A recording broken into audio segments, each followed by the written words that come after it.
Aujourd'hui dans Affaires sensibles, un pays et du plomb, ou l'histoire du réseau Gladio, l'armée secrète italienne créée par l'OTAN pendant la guerre froide. Dans les années 50, l'OTAN met secrètement en place des réseaux Stay Behind, qu'on peut traduire en français par ceux qui restent derrière. Ces structures clandestines forment des combattants capables de riposter rapidement à une éventuelle invasion soviétique en Europe de l'Ouest ou une prise de pouvoir par le communiste. Côté recrutement, aucun scrupule. D'anciens nazis allemands et des fascistes italiens sont enrôlés. D'ailleurs, le Stay Behind italien prend le nom de Gladio, de glaive, symbole choisi par les derniers combattants mussoliniens de la République de Salo. Il se trouve que l'URSS n'envahit pas l'Italie, pas plus qu'un autre pays d'Europe occidentale. Mais face au danger réel ou supposé que représente le Parti communiste italien, deuxième force politique du pays, une stratégie de la tension est déployée avec son lot d'attentats, le but étant de favoriser l'émergence d'un pouvoir autoritaire face au péril communiste. Ainsi, dès 1969, l'Italie plonge dans une décennie noire, les fameuses années de plomb. Un cercle infernal de terrorisme d'extrême gauche et d'extrême droite. Le bilan est terrible, 12 000 attentats, 362 morts, dont un bon nombre de passants, d'innocents.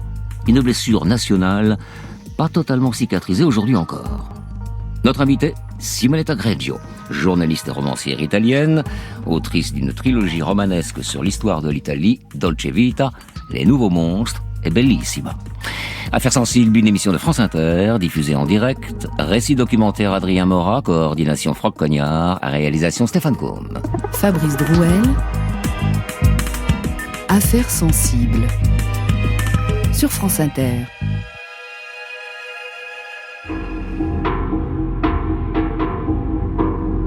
Octobre 1990, le mur de Berlin est tombé depuis près d'un an et l'URSS est sur le point de s'effondrer. En Italie, c'est l'heure du grand déballage post-guerre froide. À la tête du pays, il y a l'inoxydable Giulio Andreotti, l'un des hommes politiques italiens les plus importants du XXe siècle, sinon le plus important. Ce dirigeant démocrate chrétien révèle devant le Parlement l'un des secrets les mieux gardés de la République italienne. Oh, ce n'est pas par plaisir qu'il dévoile les coulisses du pouvoir. Andreotti a d'ailleurs pour devise, si on veut garder une confidence, il ne faut en faire part à personne, pas même à soi-même. Autrement dit, garde ton secret, tu en seras le maître, délivre-le, tu en seras l'esclave. Mais, pressé par l'enquête d'un juge et d'une commission parlementaire, Andreotti, surnommé aussi Belzébuth, le prince des démons, se résout à confesser l'existence d'une armée secrète nommée Gladio. Le 8 novembre 1990, Marc Crépin, correspondant à Rome, explique le retentissement de cette affaire sur France Inter. Qu'un service secret officiel mette sur pied un autre service parallèle sans aucun contrôle, c'est déjà en soi un scandale. Mais que ce service, né dans les années 60, soit derrière des attentats sauvages, derrière des meurtres politiques et la manipulation du terrorisme, c'est trop. En un mot, ce serait l'opération Gladio. Elle devait normalement permettre de structurer la résistance en cas d'invasion d'une puissance étrangère. En réalité, elle serait à l'origine des campagnes terroristes destinées à intimider les électeurs pour empêcher à tout prix le Parti communiste d'accéder au pouvoir en Italie. Et aujourd'hui sont montrés du doigt ceux qui savaient, dont l'actuel président de la République, Francesco Cossiga. En révélant l'armée secrète Gladio, devenue obsolète avec la fin de la guerre froide, Andreotti déclenche un scandale et apporte un nouvel éclairage sur l'histoire italienne. On connaissait les brigades rouges, les groupuscules néofascistes, la loge pseudo-maçonnique Propaganda Due, ou loge P2, la mafia, le Vatican, la CIA. Voilà désormais la révélation d'un nouvel acteur qui aurait joué un rôle pendant les années de plomb, Gladio. Pour comprendre l'ampleur de ce scandale, il faut remonter le temps jusqu'à la fin de la Seconde Guerre mondiale. Dans toute l'Italie comme à Pise, les derniers jours de la campagne électorale ont remué des foules immenses du nord au sud. Tous les leaders des partis ont jeté dans l'arène le poids de leurs derniers arguments. 1948, année d'élections législatives en Italie. 2 ans plus tôt, les Italiens votaient pour la République. Les partisans de la monarchie ont perdu le référendum. Et en ce mois d'avril 48, c'est un autre duel qui se profile dans les urnes. Démocrates chrétiens contre communistes. La guerre froide est lancée Or, les communistes italiens pourraient arriver aux affaires à Rome. Et ça, pour les Américains, obsédés, aveuglés par leur obsession anticommuniste, c'est un péril, un danger immense pour toute l'Europe de l'Ouest. Ils craignent un effet domino.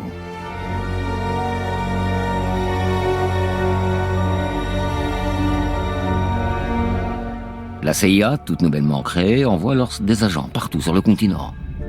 En Italie, son correspondant se nomme James Jesus Angleton. Il fait ses preuves pendant la libération du pays dans le contre-espionnage. Après-guerre, il poursuit son œuvre et s'engage dans le combat électoral pour favoriser la démocratie chrétienne. Il sollicite ses réseaux, la mafia et le Vatican, notamment allié de poids dans un pays très catholique.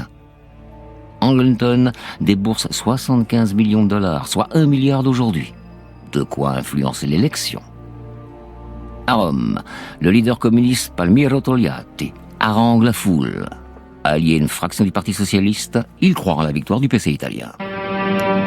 C'est à Milan, au centre même de l'action extrémiste et devant un auditoire impressionnant, que le président du Conseil, M. de Gasperi, chef du Parti démocrate chrétien, a voulu clore la campagne électorale en appelant tous les Italiens à barrer la route au communisme. Tous les Italiens et Italiennes se sont efforcés de remplir leurs devoirs.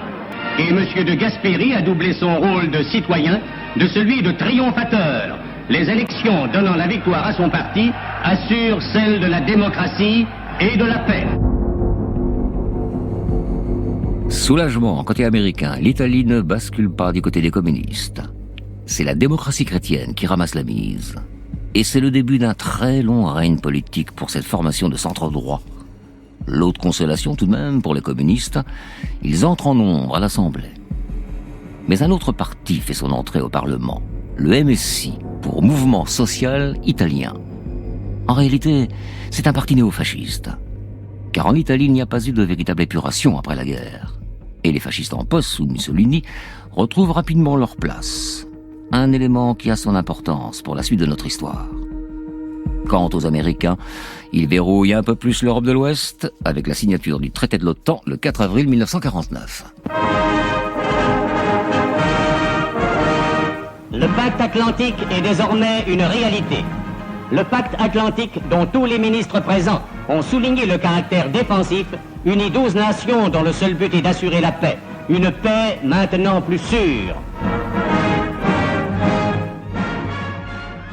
En grand frère protecteur, les Américains installent de nombreuses bases américaines en Italie. Le bloc de l'Est et le rideau de fer sont si proches. Il faut protéger ce pays stratégique, frontalier de la Yougoslavie communiste. Alors bien sûr, il y a l'OTAN, officielle pas loin d'être arrogante, dévoilée en grande pompe devant les caméras du monde entier. Mais ça ne suffit pas face à la paranoïa américaine. L'état-major américain et la CIA développent alors une armée secrète. Les Stay Behind, des groupes prêts à combattre derrière les lignes en cas d'invasion soviétique. En 1956, la CIA passe un accord avec le général italien Giovanni De Lorenzo, le responsable des services secrets italiens, pour mettre en place ce réseau Gladio, un nom qui ne cache rien de ses intentions. Le glaive, les gladiateurs, tout cela fleure bon l'agressivité, la brutalité.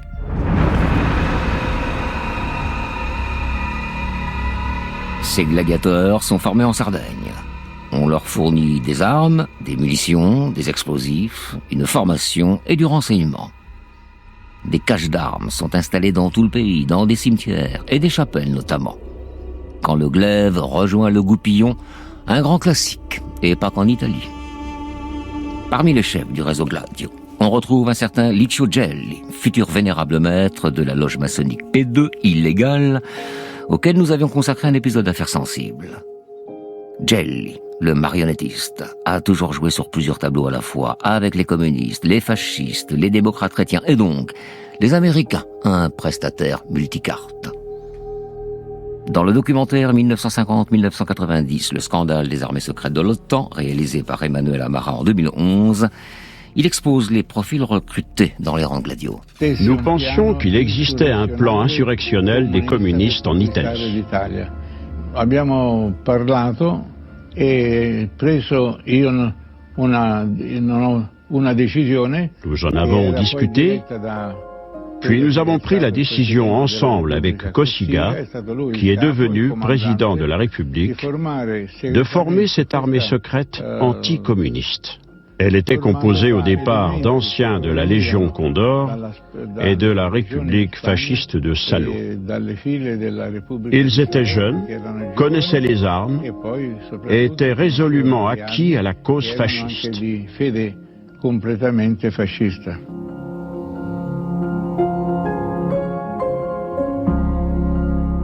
Gladio devient pour de nombreux fascistes une bonne façon de se recycler dans la nouvelle République italienne. Une république qui vit un miracle économique à la fin des années 50 et au début des années 60, et qui fonde en 57 l'Europe communautaire à Rome, en compagnie de la France, de l'Allemagne et du Benelux, bref, un pays majeur dans le camp occidental. On quitte les campagnes pour les villes, la télé s'invite dans les foyers, les usines tournent à plein, les Fiat 500 prennent l'autoroute du Soleil, et la Dolce Vita sort au cinéma. Les universités se remplissent, le pays est plein de vitalité. Ajoutez-y le charme et la culture, son cinéma fait l'admiration du monde entier, l'Italie brille. Et en 1968, comme en France, c'est l'explosion. Étudiants et ouvriers battent le pavé. Mais, contrairement au mois de mai français, on évoque pour l'Italie un mai rampant qui se prolonge dans le temps. On occupe les usines, les universités, les grèves et manifestations se multiplient. On se plaint des conditions de travail à l'usine, des logements insalubres, des curés qui appellent à voter démocratie chrétienne pendant la messe. Et puis on réclame le droit au divorce et à l'avortement. La démocratie bat son plein, vigoureuse et chaotique, mais bien vivante. C'est dans ce contexte qu'un événement va traumatiser tout le pays.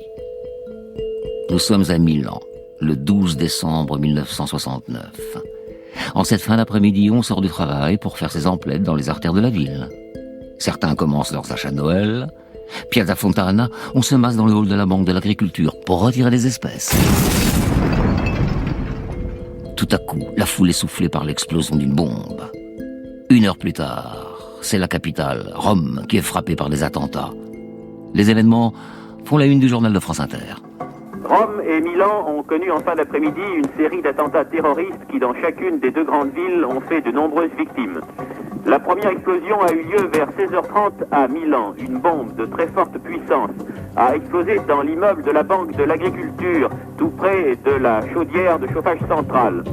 Cet immeuble est situé dans le centre de la ville, Piazza Fontana. Les victimes sont très nombreuses, la banque étant à cette heure-là en pleine activité. 16 morts, 88 blessés, les Italiens ne savent pas encore qu'ils viennent de basculer dans ce qu'on appellera les années de plomb. Très vite, la police lance de vastes coups de filet dans les milieux anarchistes et d'extrême gauche. Et un suspect est rapidement arrêté, le cheminot Giuseppe Pinelli. Il meurt pendant sa garde à vue en chutant d'une fenêtre. Accident, suicide, homicide, le mystère demeure. Mais une chose est certaine, il était innocent. Oui, car un homme avoue des années plus tard. L'attentat de la Piazza Fontana n'est pas l'œuvre de l'extrême gauche, mais d'un groupe néofasciste, Ordine Nuovo, Ordre Nouveau. Dans le documentaire Le dossier Berlusconi, réalisé en 2010 par Maria Rosa Bobbi et Michael Buss, le sénateur Sergio Flavini explique la manœuvre de l'extrême droite. La bombe de la Piazza Fontana devait semer la panique, provoquer le chaos, l'objectif étant de faire intervenir l'armée pour que soit déclaré l'état d'urgence. Voilà quel était le programme de la loge P2.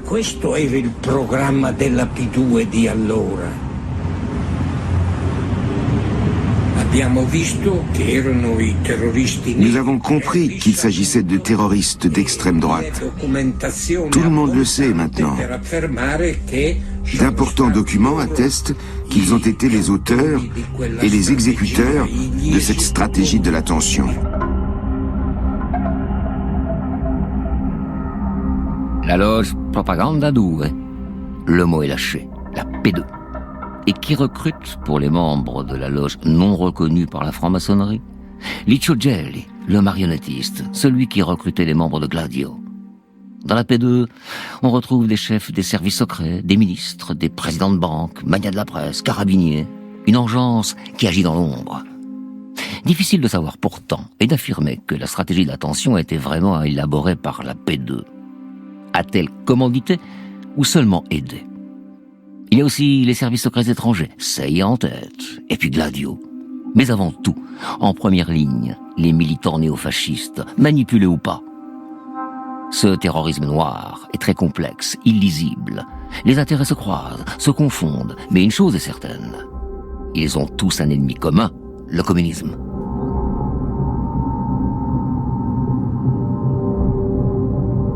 Nuit du 7 au 8 décembre 1970, des mouvements de troupes militaires ont lieu dans tout le pays. À la manœuvre, on retrouve Valerio Borghese, surnommé le Prince Noir, aristocrate, militaire et fasciste. Vers 1h du matin, le coup d'État est sur la bonne voie. Le ministère de l'Intérieur à Rome est occupé. Borghese reçoit alors un mystérieux coup de téléphone. Après l'appel, il stoppe net les opérations. Le putsch est annulé. Aujourd'hui encore, on ne sait pas les raisons de cette volte-face. Alors plusieurs hypothèses circulent, notamment celle d'une intervention directe des États-Unis. Le prince noir, lui, se réfugie dans l'Espagne de Franco, histoire de ne pas être dépaysé.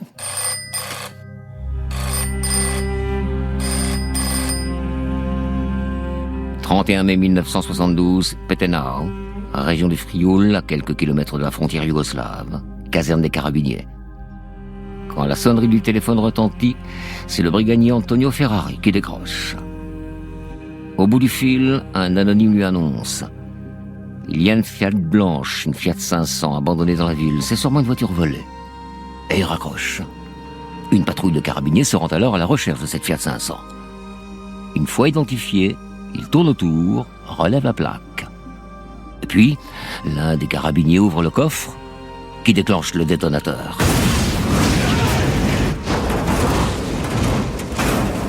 Les 3 policiers sont soufflés par l'explosion. Ils meurent sur le coup.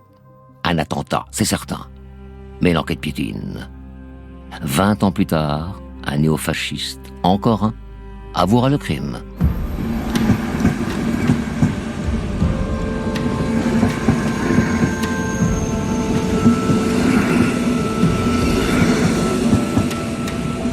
« 4 août 1974, le train de nuit Italicus Express quitte Florence vers minuit 40. 45 minutes plus tard, il s'engouffre dans le long tunnel de San Benedetto Vallisambro, sous les Apennins. Une bombe explose dans la 5e voiture du train. L'attentat, revendiqué par le groupuscule néofasciste Ordine Nero, Ordre Noir, fait 12 morts et 40 000 blessés. 2 mois plus tôt, une autre bombe fasciste, déjà, avait explosé à Brescia lors d'une manifestation antifasciste, justement. 8 morts, 102 blessés. Dans ce contexte, un cinéaste et intellectuel italien décide de prendre sa plume pour dénoncer cette stratégie de l'attention. Son nom, Pier Paolo Pasolini, l'homme des théorèmes et de Salo et des 5 jours de Sodome.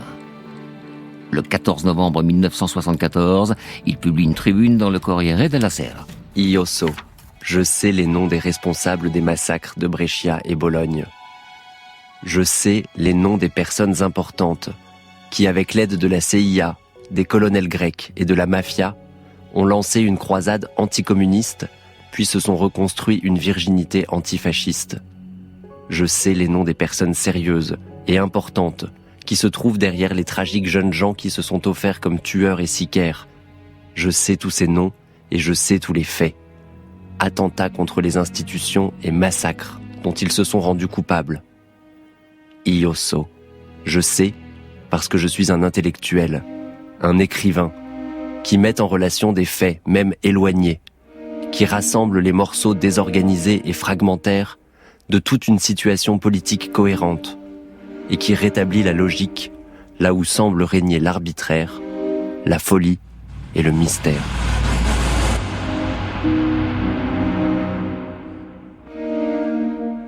« 2 novembre 1975.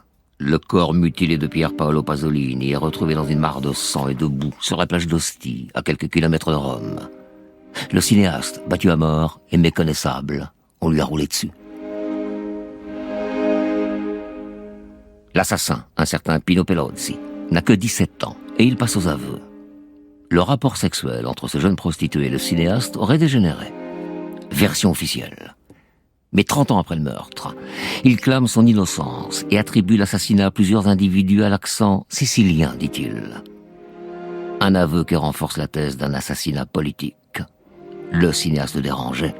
Dans son roman inachevé, Pétrole, publié à titre posthume, il évoque justement les liens troubles entre la démocratie chrétienne, les services secrets et la compagnie pétrolière ENI, dirigée alors par Eugenio Cefis. Pasolini accuse directement cet homme, membre de la loge P2, de l'assassinat d'Enrico Mattei, l'ancien dirigeant de l'ENI. Une autre affaire sensible.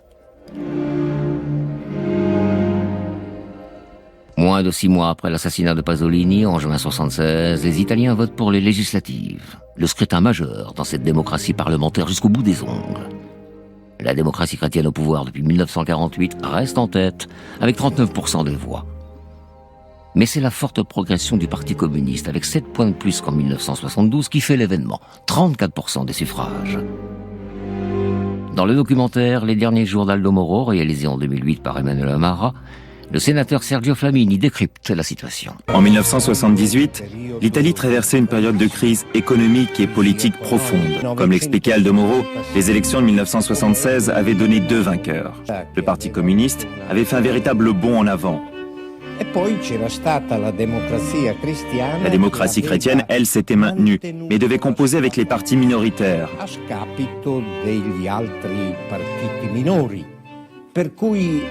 Pourtant, aucun gouvernement n'était possible sans un accord entre le Parti communiste et la démocratie chrétienne.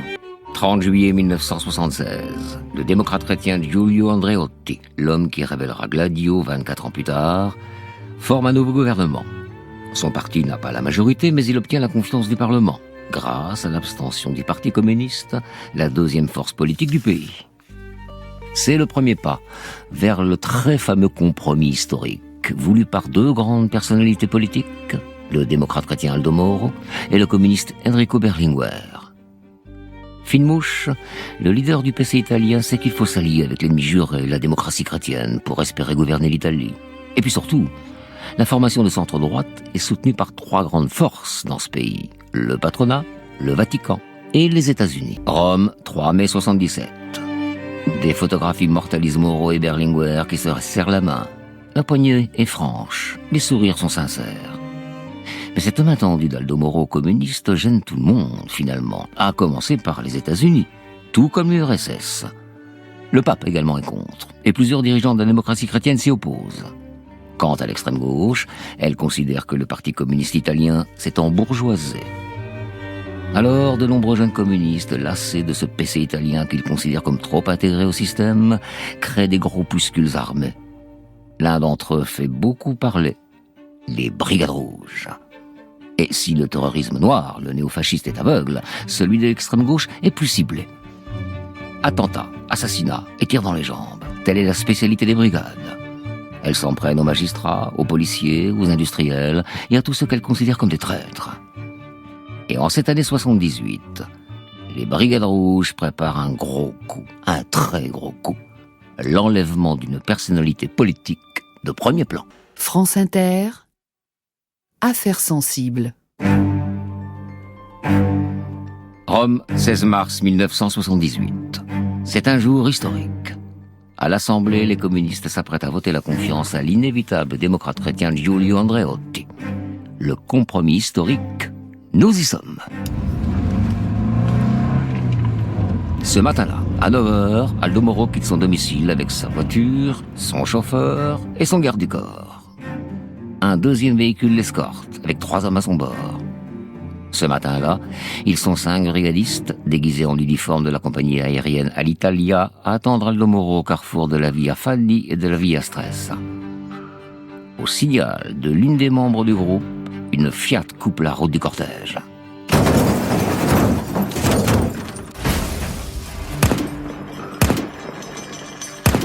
C'est le carambolage et la fusillade. Le chauffeur et les 3 gardes du corps sont tués. Moro est capturé. Moins d'une demi-heure plus tard, la nouvelle est sur toutes les radios et les télés. Chaque Italien se souvient de ce qu'il faisait ce jour-là. Imaginez un peu. C'est comme si on avait enlevé Jacques Chirac ou un autre de son calibre en plein Paris.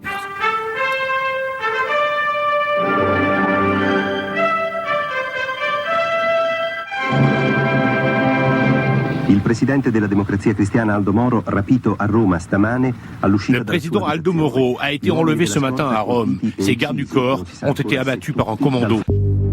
L'Italie est consternée, l'Italie a peur, c'est trop. Il n'est pas 8h30 ce matin lorsque M. Aldo Moro, qui vient de sortir de chez lui dans un quartier résidentiel au nord de Rome, tombe dans l'embuscade 2 carrefours plus loin.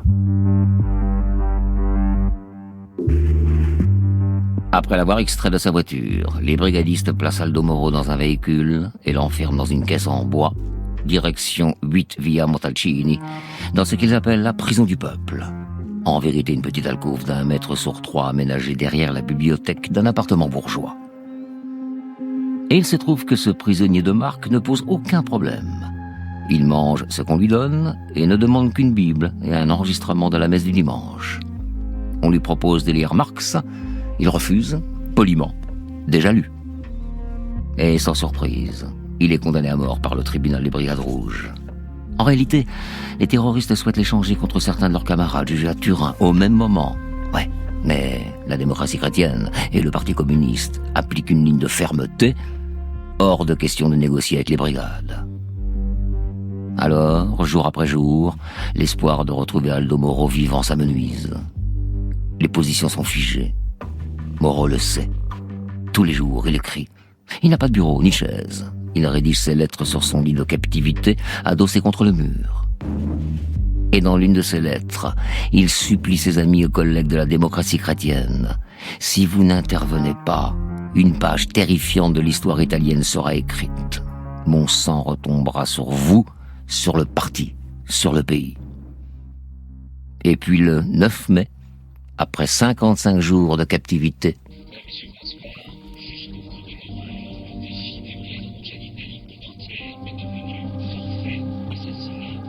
Moro est mort. Le chantage imposé par les terroristes, ils n'ont pas eu besoin d'un communiqué numéro 10 pour l'annoncer.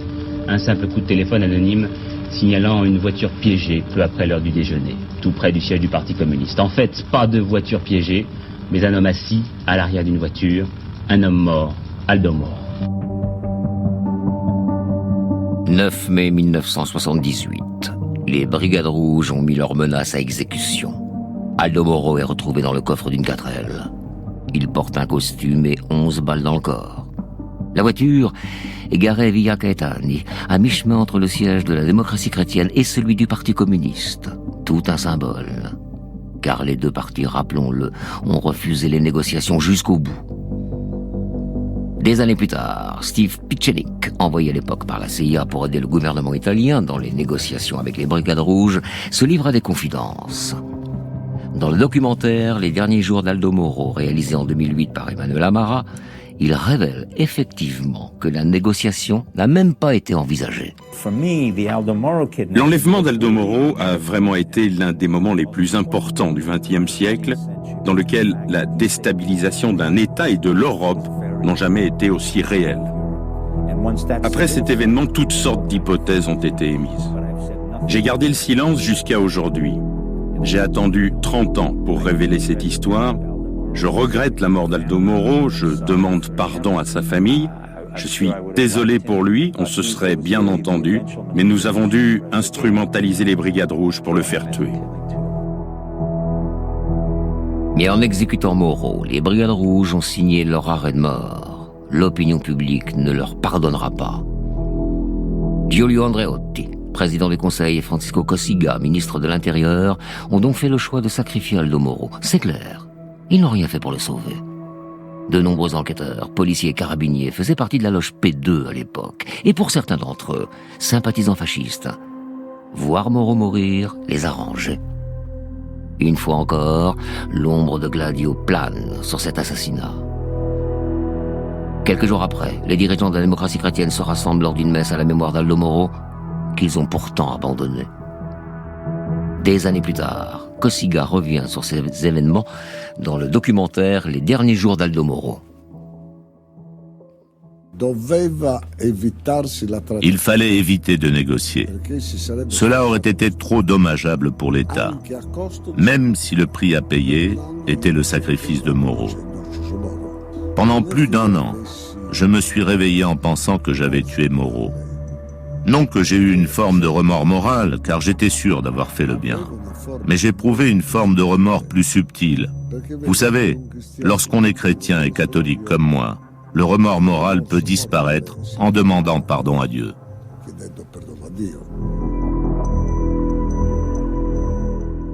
2 août 1980, Bologna la Rossa, Bologne rouge. Rouge pour ses nombreux bâtiments en briques et pour sa tendance politique. La ville est le fief du Parti communiste. Ce matin-là, il fait très chaud. La gare centrale est bondée, c'est jour de départ en vacances. La salle d'attente des secondes classes est pleine à craquer. Les enfants, tout excités, jouent entre les passagers et les valises. À 10h25, c'est l'explosion.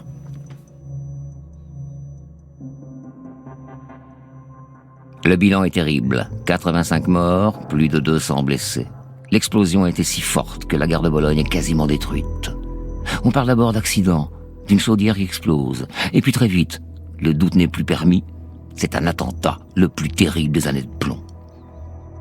Encore une fois, il faudra des années pour identifier les auteurs de ce massacre. Encore une fois, ce sont des militants néofascistes qui ont posé la bombe. Encore une fois, les commanditaires de l'attentat ne seront jamais retrouvés, condamnés ou même jugés. Mais comme toujours, des ombres planent. La CIA, la Loge P2, les services secrets, Gladio. Quand Giulio Andreotti révèle Gladio en octobre 90, la République italienne tremble. Mais ne s'écroule pas, ses bases sont très solides. Non, ce sont d'autres affaires qui la feront chuter, presque. Les assassinats des juges Falcone et Borsellino en 92 en Sicile, héros de la lutte anti-mafia, et l'opération Mani Pulite, main propre, qui en découle, et qui met au jour un vaste système de corruption à travers le pays. La démocratie chrétienne ne survivra pas, le parti est dissous en 1994.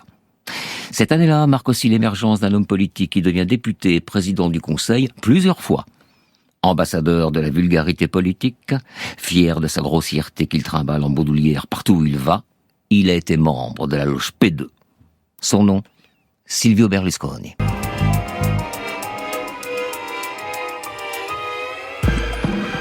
Affaires sensibles, Fabrice Drouel.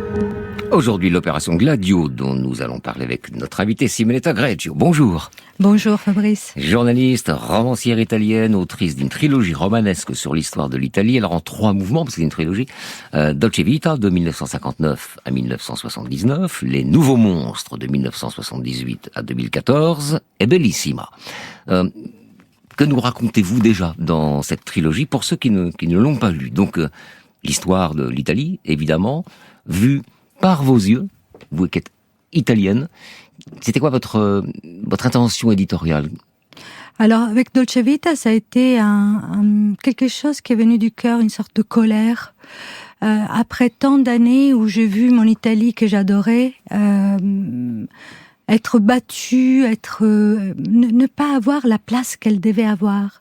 Ça a été une réalité, en réalité vraiment un'ira, una grande ira. Donc c'est venu de là. Je me suis dit que si j'étais devenue écrivaine, c'était aussi pour parler de quelque chose qui me tenait à cœur, pas seulement de mon cœur justement. Et l'Italie était dans mon cœur, même si je vivais en France depuis très longtemps, dans une langue qui n'était pas la mienne. Donc moi je suis italienne. Le français était parfait pour ça. Ça me permettait à la fois d'être détaché des choses et à la fois de parler de quelque chose de l'extérieur.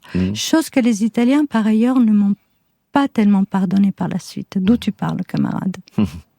Et qu'est-ce qui fait que l'Italie n'a pas connu le sort méritoire qu'elle aurait dû connaître, selon vous? Écoutez, vous avez évoqué d'une manière extrêmement, je trouve, efficace cette histoire extrêmement turbulente, extrêmement dure, cruelle.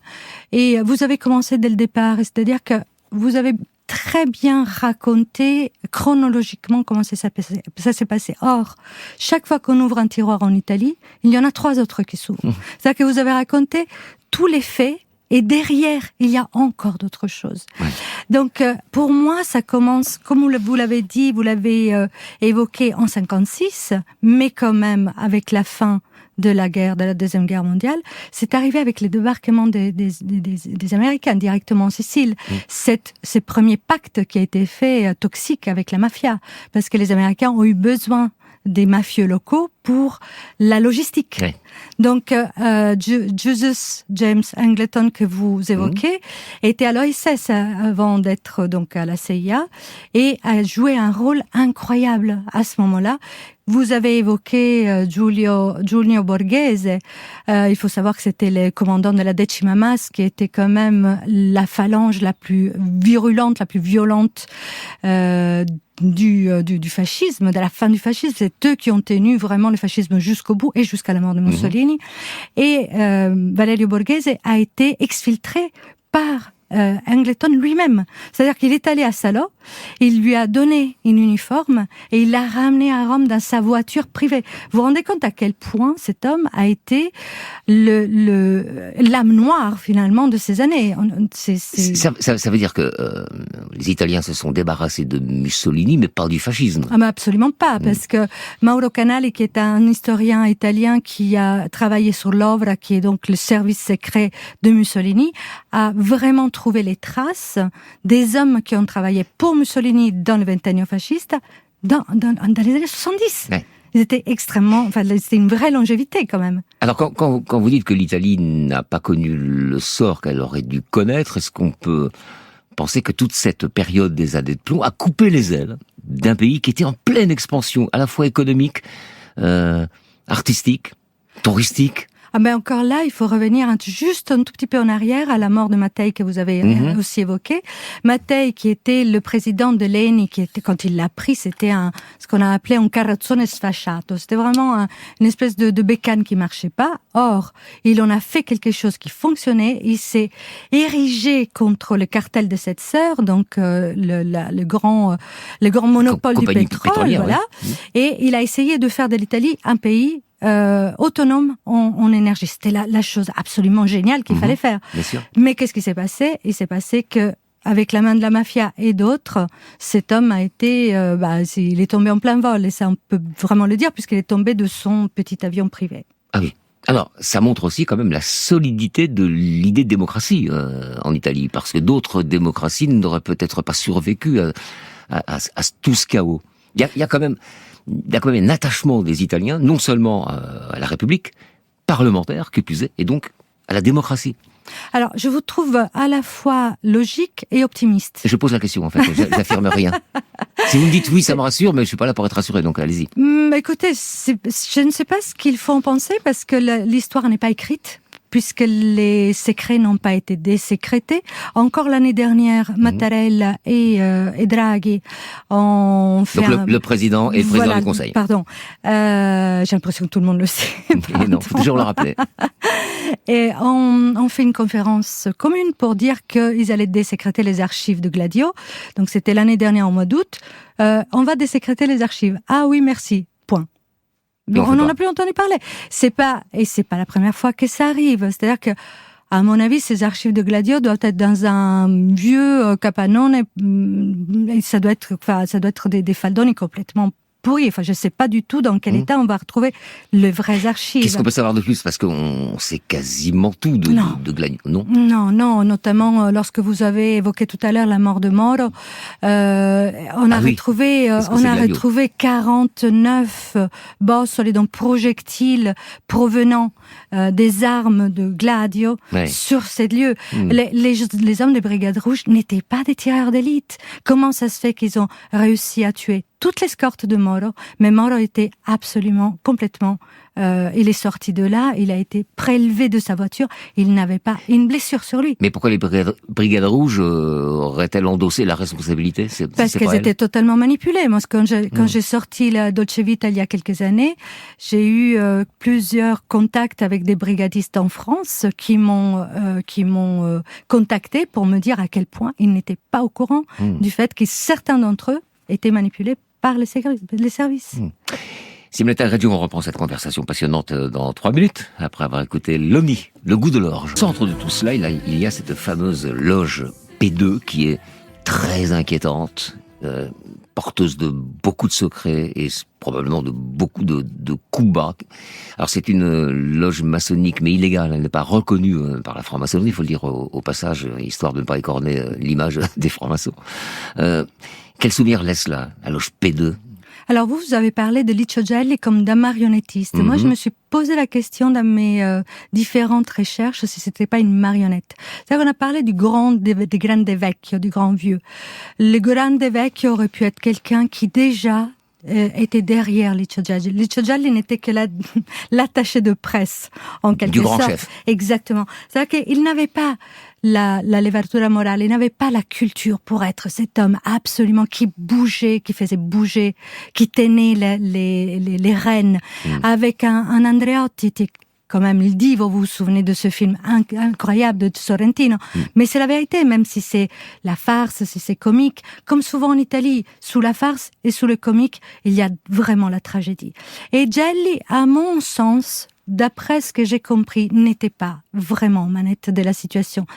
Qui était le Grande Vecchio ? Ça, je ne saurais pas le dire. En revanche, la quête du Grande Vecchio, ça m'intéresse. Et encore une chose, s'il y a une loge P2, c'est qu'il y a une loge P1. Et pourquoi pas une P3, une P4 ? C'est ce que semble dire le livre que Tina Anselmi a écrit, qui était présidente de la commission qui a enquêté sur la loge P2, et elle pensait qu'après la P2, il y avait la P3, la P4, la P5. Pourquoi pas ? C'est peut-être des choses qu'on apprendra avec le temps, puisque l'histoire s'écrit avec le temps. Bien sûr. Alors, parlons de Berlinguer et du Parti communiste italien, qui n'est pas un parti communiste à la française. Il n'est pas stalinien. Il est un leader de ce qu'on appelle l'eurocommunisme, donc indépendant de Staline, ce que les États-Unis n'ont manifestement pas voulu comprendre. Alors, ce qui est très étrange et dont on parle peu moins que de l'assassinat de Moro, forcément. Mais en 64, Moro était déjà dans la démocratie chrétienne, Andreotti était déjà là. Et en 64, il y a eu le général De Lorenzo, dont vous avez parlé au cours de l'émission, qui a fomenté un coup d'État, le piano solo. Or, dans le piano solo, il y avait plusieurs généraux qui étaient au courant de cette histoire. Et c'était pourquoi ? Parce que Moro, là encore, 12 ans après 78, voulait faire entrer les socialistes. Donc c'était déjà là. Ils lui en ont voulu pendant 12 ans. Ils l'ont vraiment guetté. Et ensuite, ils l'ont eu. Donc je pense que Berlinguer, qui devait être un homme formidable. Enfin, moi, j'étais petite jeune fille à l'époque et je trouvais que ce type avait une force morale, une éthique, quelque chose qui me plaisait beaucoup. Oui.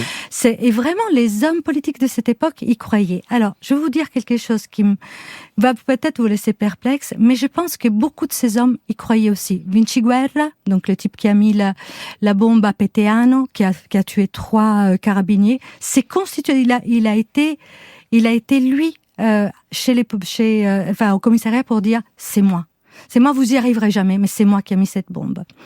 Et l'autre, c'est Mambro et Fioravanti qui ont été en prison pour le massacre de Bologne. Ils ont toujours dit que c'était pas eux qui avaient mis les bombes. Et en fait, je pense que ce n'était pas eux, parce qu'ils avaient des valeurs fascistes qui étaient des vraies valeurs auxquelles ils croyaient. Et même les brigadistes qui étaient pas manipulés, pas comme Moretti forcément, je pense, par les services secrets, même ces brigadistes y croyaient. Donc tous ces gens croyaient pouvoir faire une meilleure Italie. Vous vous rendez compte ? Il y avait des vraies valeurs qui se... Parce qu'on a des vraies valeurs avec des partis qui sont comme des partis extrémistes. Ouais. Il y a des attentats, mais ce ne serait pas ces partis extrémistes qui les auraient fomentés. C'est qui alors ? Eh ben, c'est juste qu'ils ont été manipulés dans leurs valeurs. D'accord. Justement, Gladio, c'était pas une œuvre de, oui, c'était pas une œuvre de miséricorde, hein. C'était vraiment, c'était des gens très cyniques qui étaient là derrière. Ah oui, on le voit. le rôle de la mafia dans cette histoire. Oh ben, ils ont été les hommes de main de tout le monde. Et d'abord, il y a énormément d'argent. Au plus offrant, quoi, en gros. Exactement. Et d'abord, ça a été quand même des hommes et quelques femmes qui ont créé une vraie richesse en Italie. Cette richesse est partie où ? Dans le Ior. Le Ior, c'était la Banque du Vatican. Ah oui. On n'a pas parlé du scandale Ambrosiano. Si, certes, on n'a pas parlé de Sindona, d'Ambrosiano, c'est toute une histoire là aussi. Mais encore une fois, c'est les 3 tiroirs qui s'ouvrent à chaque fois qu'on ouvre un tiroir. Quelles traces ont laissé les années de plomb en Italie? Je vous dis ça parce que on a vu l'émotion pour l'affaire Battisti. Une émotion énorme qui est liée aux Brigades Rouges et à cette époque-là. Aujourd'hui encore, quelles sont les blessures qui n'ont pas cicatrisé en Italie? Écoutez, dernièrement, il y a eu un article dans l'Espresso qui a été signé Gigi Riva où il mettait un peu les Italiens et les Français face à leur responsabilité réciproque. La France a toujours dit mais non, mais quand même c'était la guerre civile en Italie, on a bien fait de protéger voilà. Et en Italie on a toujours dit mais si ça arrivait chez vous et si c'était l'inverse, je pense que vous seriez pas aussi charmant et tolérant. Bon, donc il y a vraiment un vrai examen de conscience qui doit être fait par les deux pays, notamment la France et l'Italie, parce que la France a quand même accueilli toutes les brigades, les BR des années 80, et je suis bien placée pour le savoir. Je suis arrivée en 81 et j'étais à côté du petit lieu, du petit restaurant qui accueillait tous ces gens qui venaient alors j'étais gosse. Y compris Battisti? Mais Battisti n'était pas là. C'était pas du tout la même, je pense pas que c'était leur copain, du tout. Enfin, ça veut dire que les Italiens réclament encore justice. Il faut solder les comptes de cette mais époque-là. s'ils faisaient eux-mêmes un peu de nettoyage, ça serait pas mal. C'est-à-dire que c'est trop facile de rejeter la faute sur les Français, notamment les cas échéants. Et pour les Français, c'est trop facile de dire « Oh là là, c'était les résistants partisans d'une guerre civile ». Non, c'est vraiment... On ne peut pas ramener une complexité à une simplicité. C'est impossible. Bien sûr. Est-ce que l'accession plusieurs fois de Berlusconi au pouvoir est aussi une conséquence du genre maintenant il faut de l'ordre? Est-ce qu'il a joué là-dessus, Berlusconi? Écoutez, il faisait quand même partie de la loge P2, et la loge P2 c'était le piano di rinascita. C'était quoi? C'était prendre les télés, prendre le maximum de communication pour pouvoir faire un narratif différent. Si vous dites aux gens que tout va bien, il y a des chances qu'ils pensent que tout va bien. Ouais. Et aujourd'hui, votre sentiment sur l'avenir proche de votre pays? Parce qu'on va être un grand pays bientôt, quand tout ça sera levé, tous ces secrets seront sus. Non, je n'en sais rien. J'adore l'Italie, j'adore le fait d'être italienne. J'adore tout en Italie. Je pense que si on me demandait ce que je voudrais être italienne, absolument, définitivement. Mais je pense qu'on est un peu des génies et des monstres. Ce sera le mot de la fin. Une belle synthèse. En attendant le prochain. Merci infiniment. Au revoir. C'était Affaires sensibles aujourd'hui, le réseau Gladio.